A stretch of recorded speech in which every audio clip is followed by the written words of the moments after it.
years and years ago, 10 years ago, I knew this guy. He was an Italian activist, very fascinating character. His name was Tomaso Panoti.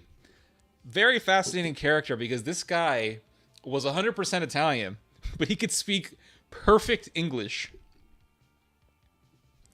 Perfect English in a perfect Oxford, London accent.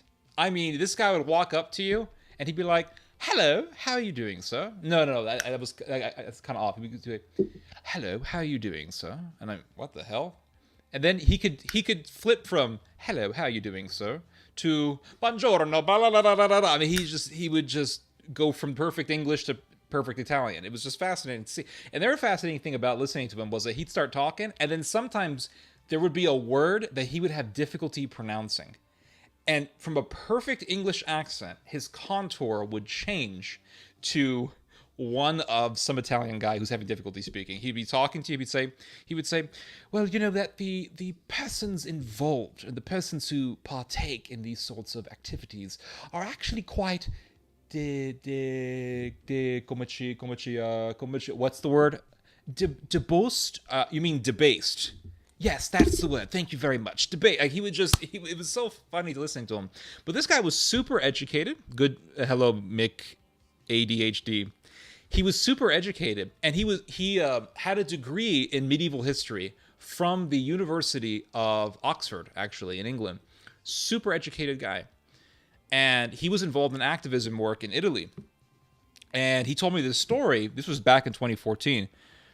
And at this time in my life, I was I was just gung-ho about Catholicism, the Catholic Church, very idealistic, very active. I had super energy. My energy was through the roof. It was unbelievable how much energy I had in that time of my life. It was unbelievable. I had just broken off from an engagement. I was supposed to get married to a woman, and I even bought a house. Insane, I know. And then I broke it off with this girl over various reasons. Long story. So when I broke it off, because before that I was so fixated on getting married. I was like, I was very trad. I need to get married. I need to get married, have a family. I got to do the trad thing. And that was kind of like a ball and chain. It was a fetter around my neck. And once I ended things, then my mind opened up. It was amazing what happened spiritually. There was this renaissance that began to happen in my mind. It was unbelievable. And I had so much energy. It was ridiculous what disconnecting yourself from romance can do. Seriously disconnecting yourself from romance can do to a man. And I'm not talking about,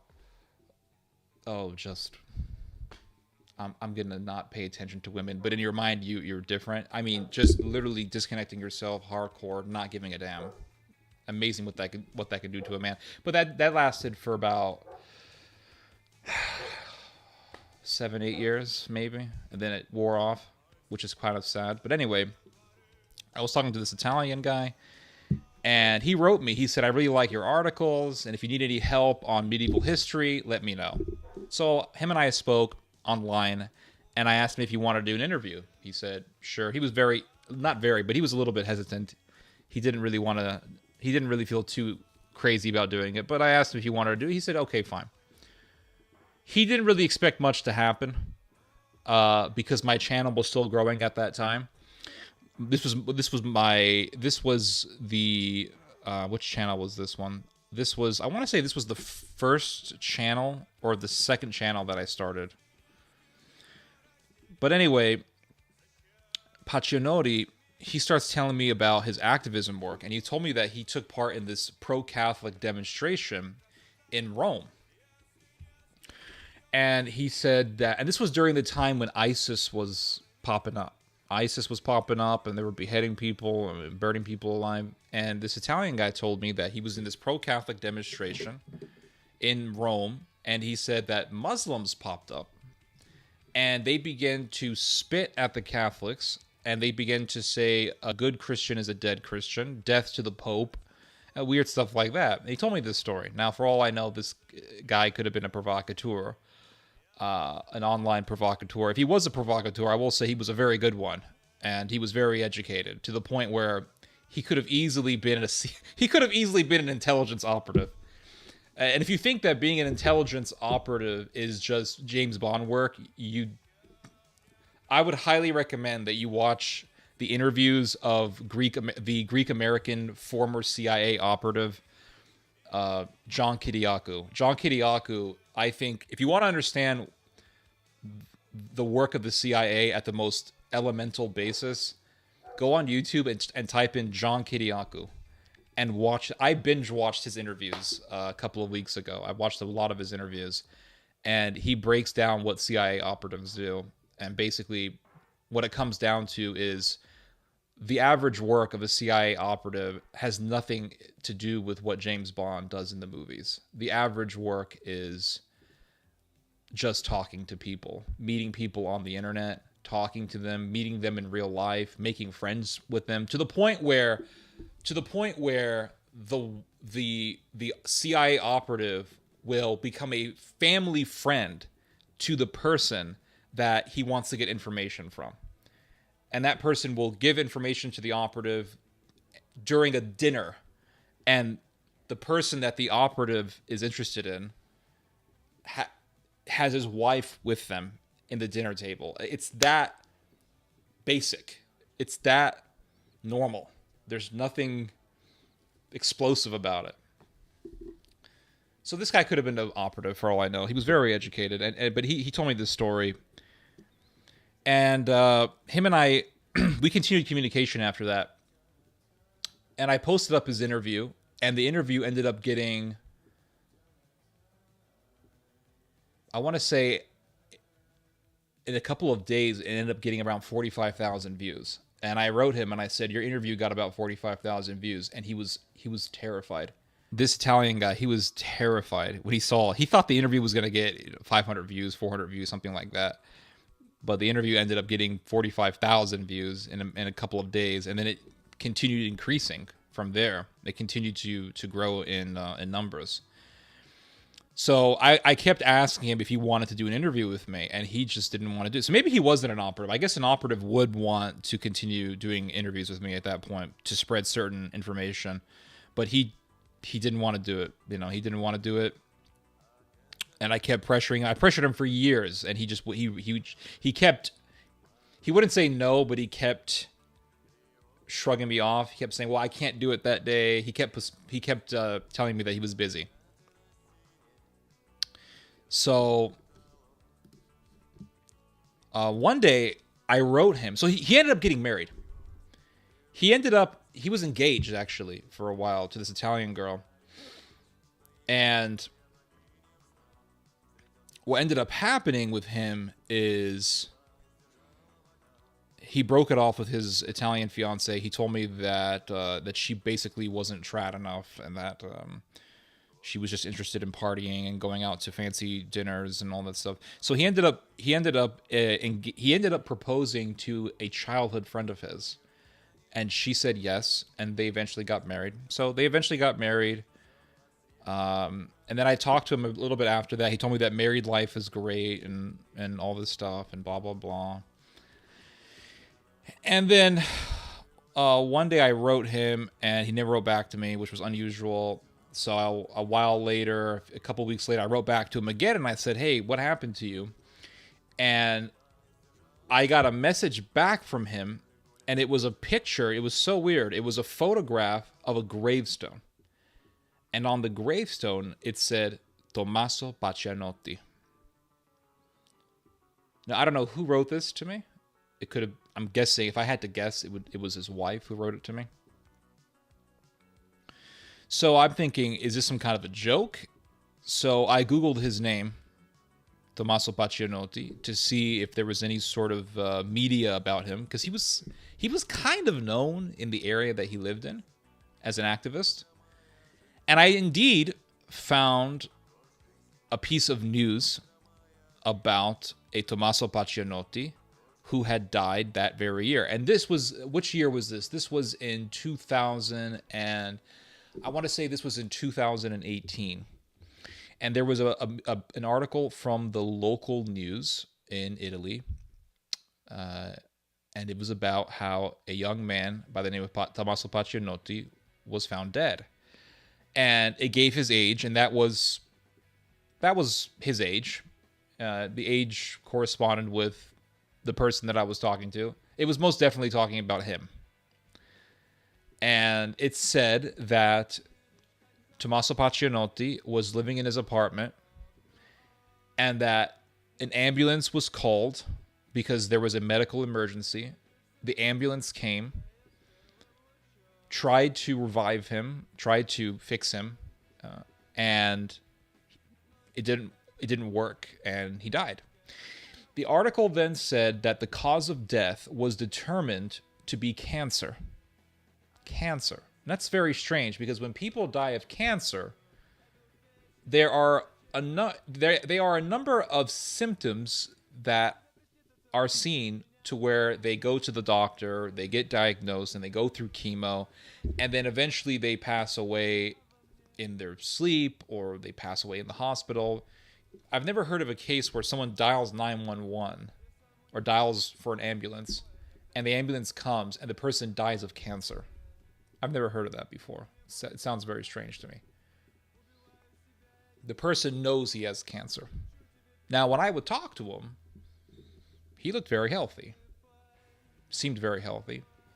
Never told me anything about cancer. It's not like dying of a heart attack. You know, you hear stories of people calling the ambulance over a heart attack and the person dies of a heart attack or the person dies of a stroke, right? That is what happens when people die of those things, strokes, heart attacks. But I've never heard of that with cancer. Never heard of that with cancer. Oh, dial 911, I'm dying of cancer. I've never heard of that before. People who die of cancer know they have cancer months or even years before it kills them. So one day I was speaking to a journalist, and she was a Spanish journalist, and she was very knowledgeable about the world of journalism. She originally was from Spain. This girl was a very smart girl. She spoke 4 languages. She spoke Spanish, her native language, but she also spoke English because she spent a number of her teenage years in Houston, Texas. Her father worked as an ophthalmologist in Houston, Texas. So she lived for a number of years in Houston, so her English was very good. And she also lived for a number of years in Germany, so she spoke German. And she also worked as a journalist for EWTN in Rome for about 6 years. So she lived in Rome for 6 years, so she spoke Italian, German, Spanish, English. And I think she also spoke a little bit of Catalan as well, because her mother was from Barcelona. But anyway, her and I were talking one afternoon, and I said, I said to her, you were a journalist in Italy for 6 years. You know about the journalism world. You know how things work over there. I said, tell me about this story. My friend, Tomaso Pacinotti, was found dead in his apartment, and the cause of death was said to be cancer. And she said, well, send me the article. So I sent her the article. And she read through it, and she said, I'm sorry to tell you, but your friend was murdered. And I said, well, what do you mean? And she says, well, here's how it works in Italy. She says, in Italy, the mafia controls the media. The mafia has a tremendous amount of power. And when they murder somebody and the media reports on it, she said it's very common for the media just to say cancer.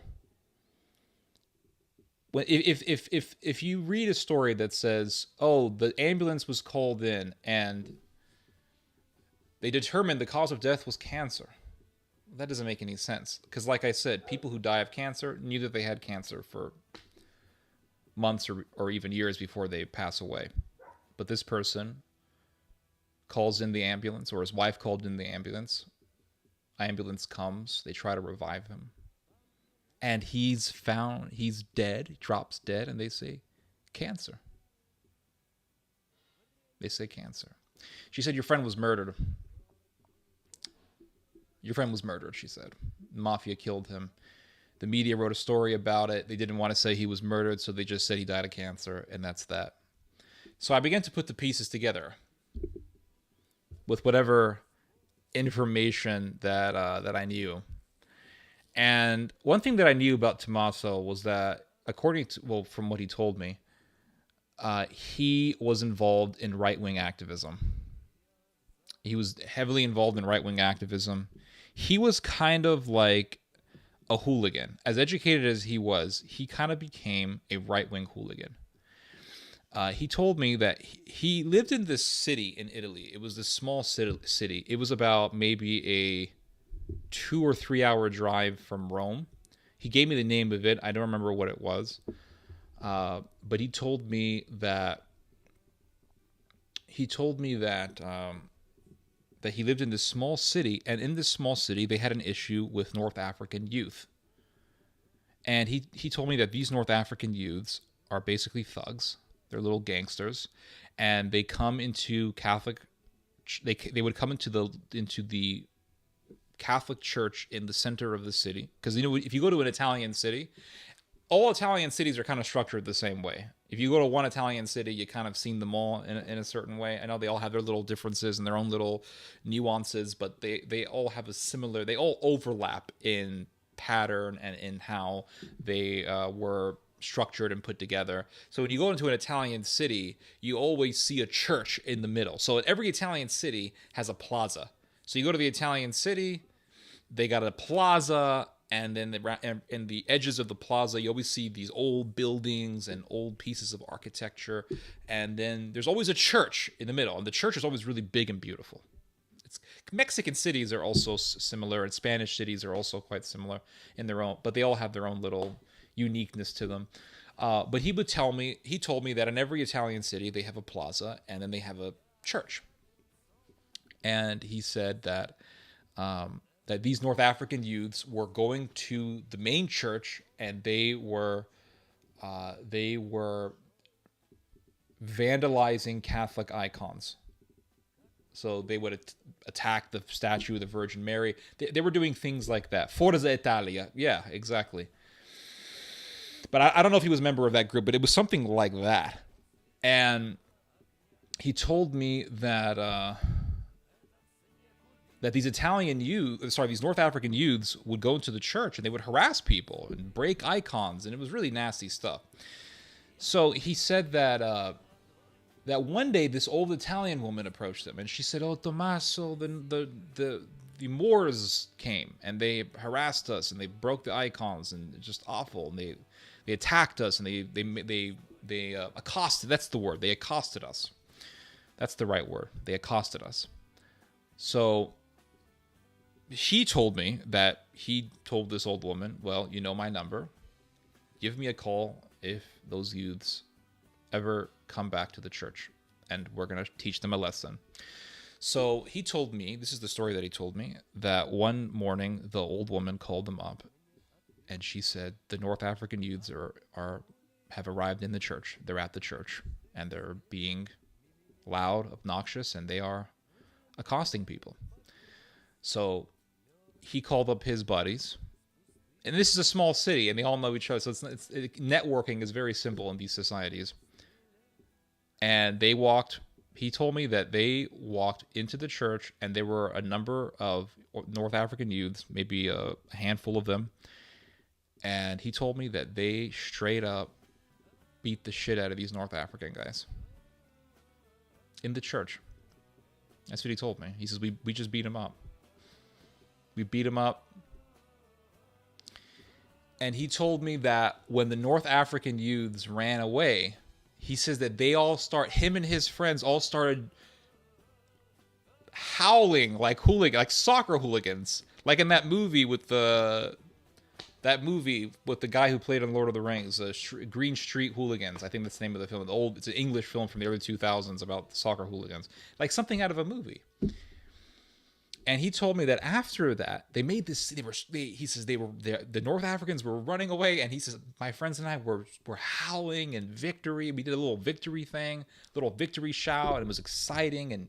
And this Italian guy, he was very educated, very smart, but his mind, I should say, was still back in the Middle Ages. This guy got a degree in medieval history.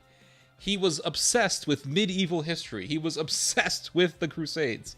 He knew all about the Crusades. He knew all about the Catholic fighters who fought against the Enlightenment militants in Italy, in Naples, back in the late 18th century, early 1900s. Late 18th century, early 1800s. He knew all about this stuff. He was just a very educated guy, but very idealistic, very active, full of zeal. He was a fascinating character. One of the most fascinating people I've ever read about, that I've ever talked with. And he told me that after the victory shout, the priest approached him and yelled at him and his friends and said, "What are you doing here? Why are you doing this? Blah, blah, blah."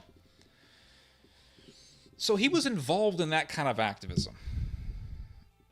And in that world, sometimes you read about right-wing activists or right-wingers being connected to criminal activities. I'm not saying that he was involved in it, but perhaps he pissed off the wrong guy when he was doing his right-wing militancy. Maybe he pissed off the wrong guy. I don't know. But from what I understand, from what I know, and from just the ridiculousness of the story that was reported on his death in the local media, I'm going to say that he was murdered. I believe it doesn't make sense that somebody just calls for an ambulance because of cancer. I've never heard of that before. I think that he was murdered. Yeah.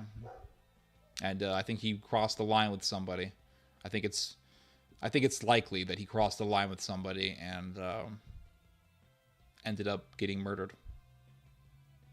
Sad story, but he was a very interesting character. I should look at my archives to see if I could find that old interview of Tomaso Panoti. I think that would be amazing if I could find that old interview and repost it. Damn, we got 40 people up on the stream. Hot damn. Probably poisoned. Yeah, that's also possible. I have heard this, that assassins can actually infect people with cancer. I've read about this, that it is possible to actually give somebody cancer as a way to kill them. I remember a while back ago, this Serbian dude, I knew this Serbian guy who knew all about espionage, and he would tell me, he would say, they can infect people with cancer. Of course, a Serb told you that. Hold on, what do you mean by that? Are you saying that Serbs are just spreading BS around? No. A Serbian guy literally told me that. I think last year or 2 years ago, a Serbian guy who is super fixated on espionage. He's a very educated guy. I won't give his name here, obviously, but he told me, he says, you can assassinate people with cancer. This guy, oh my God, look how evil he looks. He looks so evil. Look what it says here. Now check this out. Look at how the media lies and makes people look like heroes when they're really not. For his contributions to cancer research, Rhodes was featured on the cover of the June 27th, 1949 issue of Time magazine under the title Cancer Fighter. Oh, so he was fighting cancer, but check this out. In early 1932, a letter Rhodes had written in November 1931, which disparaged Puerto Ricans and makes claims, which he referred to later as jokes. Oh, just joking, guys. Just joking. He had intentionally injected cancer cells into his patients, was given by a lab assistant to Puerto Rican nationalist leader Pedro Albizu Campos. He publicized the letter in the Puerto Rican and American media, which led to a scandal, an official investigation, and a U.S. whitewashing campaign to protect Rhodes and, by extension, Rockefeller interests. There you go. Oh my God, dude. Straight up evil. He looks like an SS officer, yeah, but he's an American. No, I'm saying it's always us who knows the dark. Okay, there you go. That makes that makes sense. That makes sense. Viejo Simic says, no, I'm saying it's always us who knows the darkest shit. It's very true. It is. It is so true, guys. It is so true.